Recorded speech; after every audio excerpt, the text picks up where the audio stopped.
Hello, I am Dr. Mohini Chikhalande, MD Ayurveda. Welcome to Sanskrit lecture series.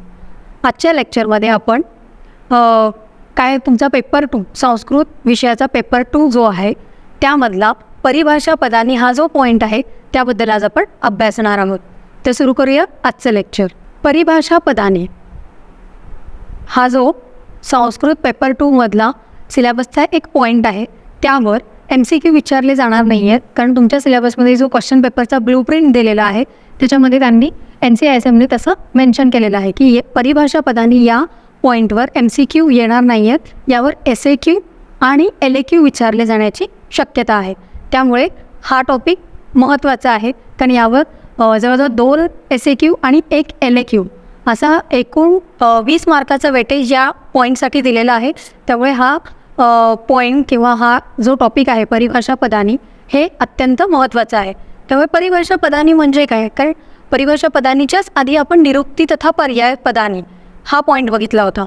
तर परिभाषा पदानी आणि निरुक्तीमध्ये काय फरक आहे, काय डिफरन्स आहे, तर निरुक्तीमध्ये तो पर्टिक्युलर शब्द कसा तयार झाला, म्हणजे संस्कृत विषयामध्ये तो पर्टिक्युलर शब्दाचा धातू काय आहे, कोणत्या मूळ धातूपासून त्या शब्दाची उत्पत्ती झाली, हे सगळं डिटेल एक्सप्लेनेशन किंवा डिटेल डिस्क्रिप्शन जे आहे ते म्हणजे निरुक्ती. आणि त्याचेच सिनॉनिम्स जे आहेत म्हणजेच पर्याय आहेत, त्याचे जे समानार्थी शब्द आहेत हे म्हणजे त्याचे पर्याय पदानी, असं आपण आधीच्या लेक्चरमध्ये बघितलं आहे.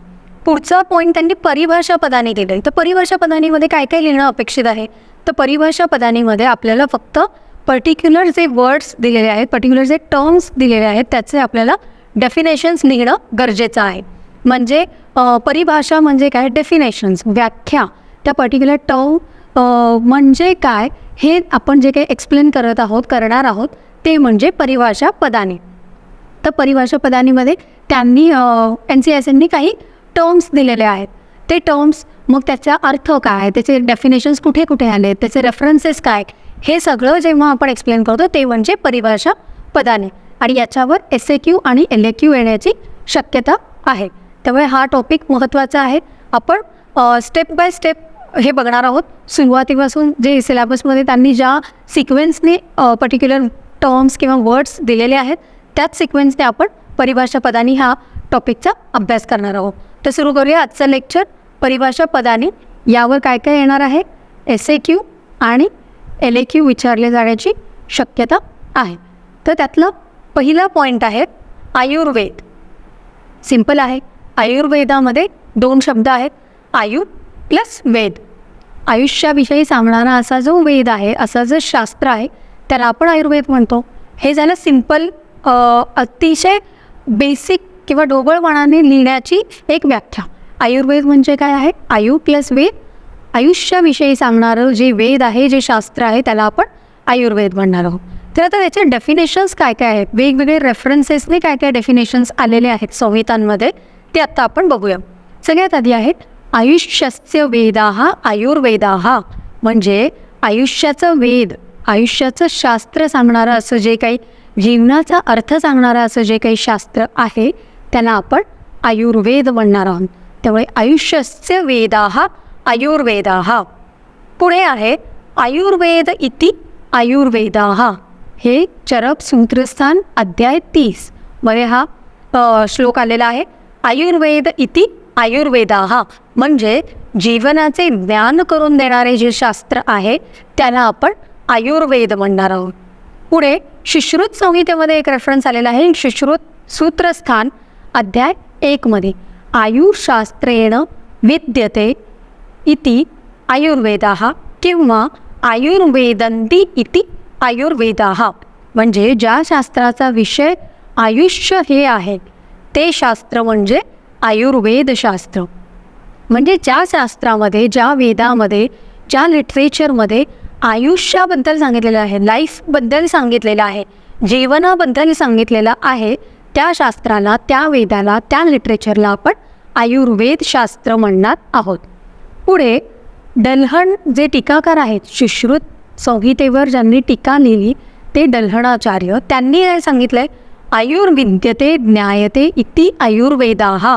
म्हणजे ज्या शास्त्रामुळे आयुष्याला जाणले जाते, आयुष्याविषयी आपल्याला ज्ञान प्राप्त होतं त्याला आपण आयुर्वेदशास्त्र म्हणतो. आयुर्विद्यते ज्ञायते म्हणजे आयुष्याविषयी जे काही ज्ञान आपल्याला प्राप्त होतं किंवा आयुष्याला आपण ज्या शास्त्राद्वारे जाणतो ते शास्त्र म्हणजे आयुर्वेदशास्त्र असं डल्हळ म्हणतात. हे रेफरन्सेस पण का महत्त्वाचे आहे? जर तुम्ही या रेफरन्सेस सहित जेव्हा एखादी परिभाषा लिहिता, एखादी व्याख्या लिहिता, तेव्हा तुम्हाला परीक्षेत जास्तीत जास्त स्कोअर करण्याचे चान्सेस असतात. आणि दुसरा फायदा असा आहे, पुढे जाऊन जर तुम्ही PG एंट्रन्स देण्याचे तुमचे काही प्लॅन्स असतील तर तिथे रेफरन्सेसला खूप जास्त महत्त्व आहे. कारण तिथे बऱ्याचदा असं दिलेलं असतं की आयुर्वेद इति आयुर्वेदाः असा श्लोक कोणत्या संहितेत आलेला आहे किंवा या श्लोकाचा संदर्भ सांगा. आणि खाली रेफरन्सेस असतात. चरक सूत्रस्थान 30, चरक सूत्रस्थान 1, चरक सूत्रस्थान 11. मग तुम्हाला जर रेफरन्सेस पर्टिक्युलर माहिती असतील किंवा आत्तापासून तुम्ही ते रेफरन्सेस लक्षात ठेवून तसा अभ्यास करण्याची जर स्वतःला सवय लावली तर तुम्हाला PG एंट्रन्सचा अभ्यास करण्यासाठी विशेष कष्ट घ्यावे लागणार नाहीत. त्यामुळे रेफरन्सेसना महत्त्व आहे. त्यामुळे रेफरन्सेस सहित जर तुम्ही एखादी परिभाषा पाठ केली तर तुमच्यासाठी ते फायद्याचं ठरणार आहे. पुढे दिले आयुः प्लस वेदाः इज इक्वल टू आयुर्वेदाः म्हणजे आयुष्याविषयी ज्या वेदामध्ये सांगितलेलं आहे ते म्हणजे आयुर्वेद. पुढे चरक सूत्रस्थान अध्याय 1 मध्ये एक श्लोक आलेला आहे. हिताहितं सुखम दुःखम आयुस्तस्य हिताहितं मानं च तत्र यत्रोक्तम आयुर्वेदाः स उच्यते. हा ऑलमोस्ट BMSच्या सगळ्या विद्यार्थ्यांना पाठ असणारा श्लोक आहे. काय आहे श्लोक? हिताहितं सुखम दुःखम आयुस्तस्य हिताहितं मानं च तत्र यत्रोक्तम आयुर्वेदाः स उच्यते. म्हणजे काय सांगितलं आहे? हितकर, अहितकर, सुखकर आणि दुःखकर अशा 4 प्रकारच्या ज्या आयुष्याला योग्य काय आणि अयोग्य काय असं सांगणारं आणि तसंच आयुष्याचे प्रमाण सांगणारं असं जे शास्त्र आहे त्याला आपण आयुर्वेदशास्त्र म्हणणार आहोत. त्यामुळे आयुर्वेदाची ही देखील एक परिभाषा आहे. हिताहितं सुखम दुःखम आयुस्तस्य हिताहितं म्हणजेच आयुष्यासाठी हितकर काय, अहितकर काय, सुखकर काय, दुःखकर काय आणि तसेच मानंच तत्र आयुष्याविषयी मान सांगणारं, आयुष्याविषयी एक प्रमाण सांगणारं जे शास्त्र आहे त्याला आपण आयुर्वेदशास्त्र म्हणणार आहोत. पुढे पंचमहाभूतानी असा एक टर्म आलेला आहे. पंचमहाभूतानी, भूत म्हणजे काय? जो प्रधान आहे, ज्याची सर्वत्र सत्ता आहे असा म्हणजे तो भूत. भूत या शब्दाचा अर्थ काय आहे? जो सगळ्यांपेक्षा प्रधान आहे आणि ज्याची सर्वत्र सत्ता आहे, डॉमिनन्स आहे असं जे आहे त्याला आपण भूत म्हणतो. महंती भूतानी महाभूतानी म्हणजे जे भूत आहेत त्यांचं जे महत् रूप आहे, महान रूप आहे, त्यांचं जे एक थोर किंवा एक मोठं रूप आहे त्याला आपण महाभूत म्हणतो. भूत म्हणजे जो सर्वत्र ज्याची सत्ता आहे आणि जो सगळ्यांमध्ये प्रधान आहे असा तो भूत. आणि असंच तो भूत जे महान आहे किंवा महत् आहे, एक त्याला महत् स्वरूप आहे असं जे आहे त्याला आपण महाभूत म्हणतो. त्यामुळे महंती भूतानी इति महाभूतानी. तर महाभूते किती आहेत? 5 महाभूते आहेत. कोणते कोणते 5 महाभूते? पृथ्वी, आप, तेज, वायू आणि आकाश हे 5 महाभूतं आहेत. तुम्ही फर्स्ट इयरमध्ये ऑलमोस्ट सगळ्याच विषयांमध्ये याविषयी चर्चा झाली असेल. महाभूतांविषयी पदार्थविज्ञानात आहे, संहितेमध्ये आहे. आता आपण संस्कृतमध्ये त्याची परिभाषा बघत आहोत. क्रियाशारीरमध्ये महाभूतांचा उल्लेख आलेला आहे. त्यामुळे ऑलमोस्ट सगळ्याच विषयांमध्ये रचनेमध्ये पण महाभूताचा उल्लेख आहे. कारण शरीर या शब्दाची व्याख्या सांगत असताना तिथे महाभूताचा उल्लेख आलेला आहे. त्यामुळे महाभूत या कन्सेप्टबद्दल फर्स्ट इयरच्या ऑलमोस्ट सगळ्याच विषयांमध्ये ही एक टर्म आलेली आहे, महाभूत. त्यामुळे कोणते कोणते महाभूत आहेत? 5 महाभूते आहेत. पृथ्वी, आप, तेज, वायू आणि आकाश हे 5 महाभूत आहेत. आता हे जे महाभूत आहेत यांच्यामध्ये दोषांचं एक पांचभौतिकत्व आहे. म्हणजे पर्टिक्युलर दोषांमध्ये या महाभूतांचं अधिक्य असणार आहे. तर कोणत्या दोषामध्ये कोणत्या महाभूताचं अधिक्य आहे ते आता आपण एकदा बघूया. इथे बात झालं आहे, हे बात नसून वात दोष आहे. तर वात दोषामध्ये कोणते कोणते महाभूत असणार आहेत? तर ऑफकोर्स वायू आणि आकाश महाभूत. असं वातदोषाचं जे पंचभौतिकत्व आहे ते कसं आहे, वायू प्लस आकाश. पित्त या दोषामध्ये कोणतं महाभूत आहे, तर तेज महाभूत हे प्रधान आहे. आप महाभूत त्या मानाने गौण स्वरूपात आहे, अप्रधान आहे. त्यामुळे पित्त या दोषामध्ये तेज महाभूताचं आधिक्य आहे. पुढे कफ दोषामध्ये पृथ्वी आणि आप महाभूताचं आधिक्य आहे. लक्षात आलं. वात पित्त कफ हे त्रिदोष आहेत. त्यामध्ये कोणत्या महाभूतांचं आधिक्य आहे, वात दोषामध्ये वायू प्लस आकाश, पित्त दोषामध्ये तेज महाभूत, कफ दोषामध्ये पृथ्वी प्लस आप महाभूत. असं हे दोषांचं पंचभौतिकत्व झालं. पुढे त्रिगुण. त्रिगुण म्हणजे काय, तर आता आपण पहिल्यांदा त्याची परिभाषा बघूया. सत्व रजस्तमश्च इति त्रयाः प्रोक्ता महागुणाः. अष्टांग संग्रह सूत्रस्थान अध्याय 1 मध्ये असा श्लोक आहे. सत्व रजस्तमश्चेति त्रयाः प्रोक्ता महागुणाः. म्हणजे काय म्हणतात, सत्व रज आणि तम हे प्रकृतीचे त्रिगुण आहेत. त्रयाः 3 आहेत. प्रोक्ता त्यांनाच काय म्हणतात महागुणाः. त्यांनाच महागुणाः असं देखील म्हणतात किंवा परमपदार्थ असं देखील म्हटलं जातं. कोणते कोणते त्रिगुण आहेत, सत्व रज आणि तम. सत्व रज तम हे त्रिगुण आहेत. त्यांनाच महागुण म्हटलं जातं, त्यांनाच परमपदार्थ असं देखील म्हटलं जातं. या त्रिगुणांची साम्य अवस्था म्हणजे स्वास्थ्य आणि विकृत अवस्था म्हणजे अस्वास्थ्य. म्हणजे काय सांगितले, हे जे 3 गुण आहेत सत्व रजतम हे जर सम अवस्थेत असतील, बॅलन्स्ड स्टेटमध्ये असतील, तर ते स्वास्थ्यासाठी कारणीभूत ठरणार आहेत, हेल्दी लाईफसाठी कारणीभूत ठरणार आहेत. पण यांचीच विकृत अवस्था म्हणजे यांच्याच लेवलमध्ये काहीतरी इम्बॅलन्स झाला तर ते विकृतीसाठी कारणीभूत ठरणार आहेत, म्हणजे अस्वास्थ्यासाठी म्हणजेच व्याधीसाठी कारणीभूत ठरणार आहेत. त्यामुळे त्रिगुण कोणते कोणते, सत्व रज आणि तम. तर आता हे प्रत्येकी सत्वगुण म्हणजे काय, रजगुण म्हणजे काय ते आपण बघूया. सत्वगुण काय म्हणतात, सत्वम लघु प्रकाशकम. सांख्यकारिका चॅप्टर 13 मध्ये असा श्लोक आला आहे. सत्वम लघु प्रकाशकम. कसं आहे सत्वगुण, लघु आहे आणि प्रकाशक आहे.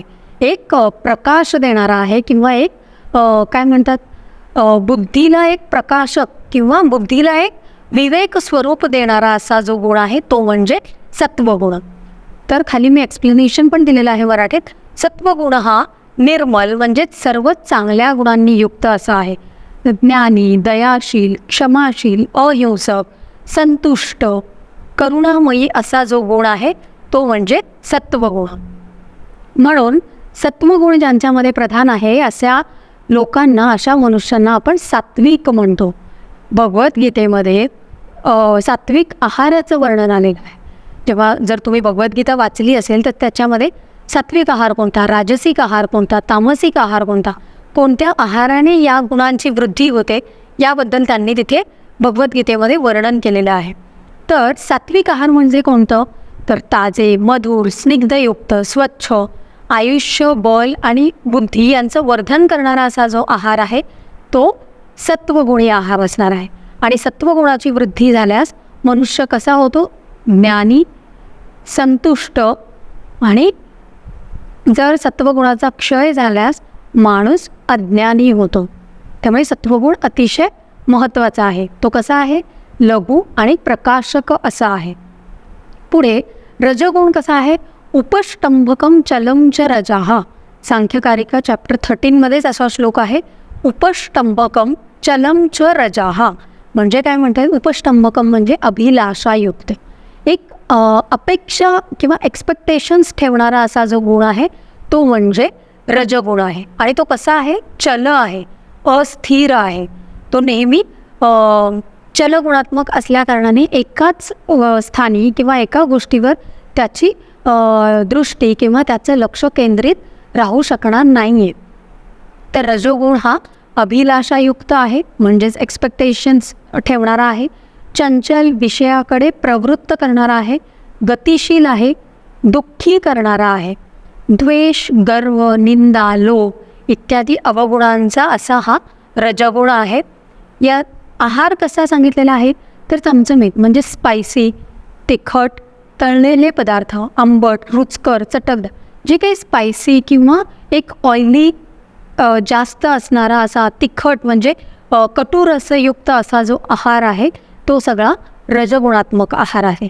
आणि हा कसा असणार आहे, असा मनुष्य सतत तो विषयांशी आसक्त असणार आहे आणि त्याच्याकडे नेहमी द्वेष, गर्व, निंदा या अवगुणांचं आधिक्य असणार आहे. पुढे तमोगुण काय सांगितलंय, गुरुत्वरणकमेव तमाहा प्रदीपवच्च अर्थतो वृत्तीही. सांख्यकारिका चॅप्टर 13मध्ये झालेला आहे.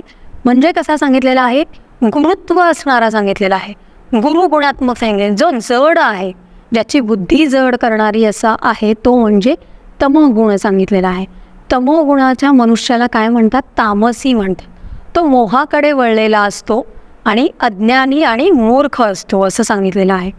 म्हणजे त्याच्या बुद्धीवर एक लुंपन असतं, त्याच्या बुद्धीवर एक आवरण असतं, कव्हरिंग असतं. त्यांना योग्य काय अयोग्य काय याच्याबद्दल काहीही ज्ञान नाही. तो अज्ञानी असणार आहे, तो बुद्धिहीन असणार आहे, आळशी, अज्ञानी, खोटारडा म्हणजे नेहमी ते खोटं बोलण्याची एक सवय असणार आहे, नास्तिक, असे सगळे दुर्गुण हे तमोगुणामध्ये ज्यांचं आधिक्य आहे, तमोगुणाचं आधिक्य असणाऱ्या मनुष्यामध्ये आपल्याला हे सगळं बघायला मिळणार आहे. तमो म्हणजे अंधार. हा गुण अंधाराकडे नेणारा आहे, अंधाराकडे ज्याची प्रवृत्ती आहे अशा गुणाला आपण तमोगुण म्हणतो. अंधकाराकडे घेऊन जाणारा, अज्ञानाकडे घेऊन जाणारा असा तो गुण आहे. आणि याच्याच अपोजिट कोणता गुण आहे तर सत्वगुण, जो प्रकाशाकडे घेऊन जातो आपल्याला, एक बुद्धीवर ज्याचा प्रकाश पडून जो योग्य काय अयोग्य काय याची विवेकबुद्धी ज्याच्याकडे असणार आहे तो म्हणजे सत्वगुणी व्यक्ती. आणि त्याच्याच उलट अंधाराकडे घेऊन जाणारा असा गुण म्हणजेच तमोगुण असणार आहे. तर तमोगुणाचा आहार कसा असणार आहे तर शिळे म्हणजे पर्युषित अन्न, वास येणारं म्हणजे खराब झालेलं अन्न, एक रात्र किंवा दिवस उलटून गेलेलं पर्टिक्युलर अन्नाला तयार करून किंवा अन्न शिजवल्यानंतर त्याच्यावर एक प्रहर किंवा एक रात्र, एक पूर्ण दिवस उलटून गेलेला असा आहाराचं सेवन करणारा, अस्वच्छ, रसहीन असं जे आहार आहे तो म्हणजे तमोगुणयुक्त आहार आहे. त्रिगुणांपैकी सत्व हा गुण आहे, रज आणि तम हे दोष आहेत. सत्व हा गुण आहे आणि रज आणि तम हे दोष आहेत. मनाचं, मन ही जर तुम्ही मन या एक एंटिटीबद्दल जर तुम्ही पदार्थ विज्ञानामध्ये अभ्यास केला असेल तर तुम्हाला माहिती असेल की सत्व हा मनाचा गुण आहे, रज आणि तम मनाचे दोष आहेत. त्यामुळे हे झालं त्रिगुण. पुढे दोष.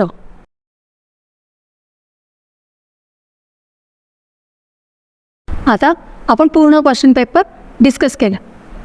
याच्यानंतर तुम्ही म्हणाल की मॅम क्वेश्चन नंबर्सचं काय वगैरे वगैरे, तर क्वेश्चन नंबरसाठी एक सगळ्यात इम्पॉर्टंट काय म्हणू शकतो आपण, सगळ्यात इम्पॉर्टंट एक नोट असेल की क्वेश्चन नंबर ज्या पद्धतीने आहे, रोमनमध्ये जर क्वेश्चन पेपरमध्ये क्वेश्चन नंबर दिला असेल तर तुम्ही आन्सर पेपरमध्ये रोमनच लिहिणं अपेक्षित असतं. अर्थात फार मोठा फरक नाही पडत, पण आपण जेवढं प्रिसाईज राहू आपण आपल्यासाठी सेफ असू. म्हणजे बऱ्याचदा असं होतं की इथे क्वेश्चन 5 दिला आहे पण आपल्याला ॲज युजल सवय असते म्हणून आपण पटकन रोमनमध्ये लिहून टाकतो. किंवा क्वेश्चन पेपरमध्ये रोमन काहीतरी लिहिलेलं असतं 10 सपोज, MCQ मध्ये 20 प्रश्न आहेत तर त्यातलं MCQ नंबर 10 जर रोमनमध्ये लिहिलेलं असेल आणि तुम्ही डायरेक्ट आपल्या रेग्युलर नंबरिंग फॉर्मॅटमध्ये जर लिहिलं 10 असं तर ते एक चुकीचा मेसेज जातो. त्यामुळे क्वेश्चन पेपरमध्ये ज्या फॉर्मॅटमध्ये क्वेश्चनचे नंबर्स दिलेले आहेत त्याच फॉर्मॅटमध्ये तुम्हाला आन्सर पेपरमध्ये ते नंबर्स लिहिणं अपेक्षित असतं. तर हे सगळं झालं आज क्वेश्चन पेपर डिस्कशन. तर संस्कृतमध्ये प्रिसाईज, जितकं प्रिसाईज लिहाल तितकं जास्त तुम्हाला स्कोरिंगचे चान्सेस असतात. तर आज आपण अशा पद्धतीने संस्कृतचा क्वेश्चन पेपर डिस्कस केलेला आहे. तर आजचं लेक्चर तुम्हाला कसं वाटलं हे आम्हाला नक्की कमेंट करून सांगा. या व्यतिरिक्त तुमच्या अजून काही शंका असतील तर तुम्ही कमेंट करून आम्हाला त्या विचारू शकता. आणि अशाच पद्धतीने आम्ही संस्कृत लेक्चर सिरीज नावाने मौर्या पब्लिकेशन ॲपवर एक लेक्चर सिरीज सुरू केलेली आहे, ज्यामध्ये प्रत्येक टॉपिकवर सिलेबसमधला तुमचा जो काही पॉईंट आहे पर्टिक्युलर किंवा टॉपिक आहे त्यावर डिटेल व्हिडिओज बनवलेले असतात, जे तुम्हाला कधीही ॲक्सेस करू शकता. कारण प्री रेकॉर्डेड लेक्चर्स असल्यामुळे तुम्ही तुमच्या वेळेनुसार, तुमच्या कन्व्हिनियन्सनुसार ते लेक्चर्स कधीही बघू शकता आणि कधीही त्यांचा अभ्यास करू शकता. त्यामुळे जर तुम्हाला असे टॉपिक्स किंवा संस्कृत लेक्चर सिरीज जॉईन करायचे असेल तर तुम्ही मोरया पब्लिकेशन ॲप डाउनलोड करू शकता आणि आत्ता डिस्प्लेवर एक नंबर दिसत असेल त्या नंबरवर कॉन्टॅक्ट करून तुम्ही संस्कृत लेक्चर सिरीज जॉईन करू शकता, जेणेकरून तुम्हाला संस्कृतच्या सिलेबसमधले जे काही पॉईंट्स आहेत, तुमचा जो काही अभ्यास आहे तो सोप्यातल्या सोप्या पद्धतीने आम्ही शिकवण्याचा प्रयत्न करतो आणि तुम्हाला परीक्षेत जास्तीत जास्त मार्क्स मिळवण्यासाठी त्याचा उपयोग होईल. त्यामुळे जर तुम्हाला जॉईन करायचं असेल तर तुम्ही कधीही मोरया पब्लिकेशन ॲप डाउनलोड करू शकता आणि संस्कृत लेक्चर सिरीज जॉईन करू शकता. थँक्यू.